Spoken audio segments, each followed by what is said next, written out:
ሮሜ ምዕራፍ 1 ቁጥር 16 በወንጌል አላፍርምና ትዝ ይላችኋል።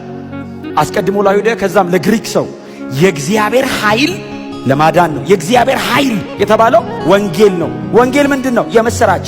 የቱ ነው የመሰራች? ኢየሱስ ስለ ኃጢአተኞች ሞተ። ይሄ ነው የእግዚአብሔር ኃይል። እስቲ አሜን በሏ።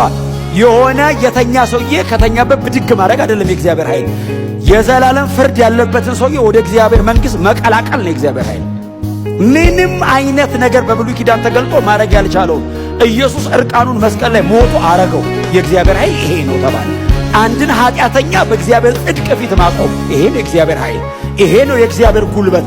ከሲኦል ገንጥሎ በእግዚአብሔር ቀኝ ማስቀመጥ ይሄ ነው የእግዚአብሔር ኃይል። ይሄ ነው የእግዚአብሔር ኃይል። ይሄ ነው የእግዚአብሔር ክብር።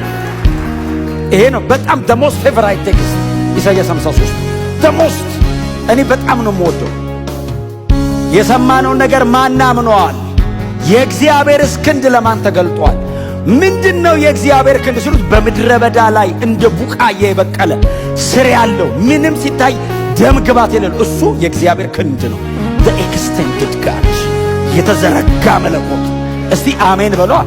የቱ ነው የእግዚአብሔር ኃይል? የተሰቃየው ክርስቶስ። የቱ ነው የእግዚአብሔር ኃይል? ሂስቶሪካሊ መሬት ላይ ኢንካርኔት ያደረገው ጋድ። ይሄ ነው የእግዚአብሔር ኃይል። ይሄ ነው የእግዚአብሔር ክብር። ሌላ ኃይል ሌላ ክብር አትጠብቁ። ከዚህ በኋላ የሚገለጥ ክብር አለ። አዎ አማኝ በሙሉ የሚጠብቀው ሰማይና ምድር የሚጠብቀው ፍጥረት በሙሉ የሚጠብቀው የእግዚአብሔር ክብር የኢየሱስ ዳግም መመለስ እሱ ነው። እሱ ነው። ሌላው ነገርስ የኃይሉ መንቀሳቀስ እግዚአብሔር ሙቭ ሲያደርግ የሚሆን ነገር ነው። ፐርሶኒፋይ ካረግነው ኢየሱስ ነው።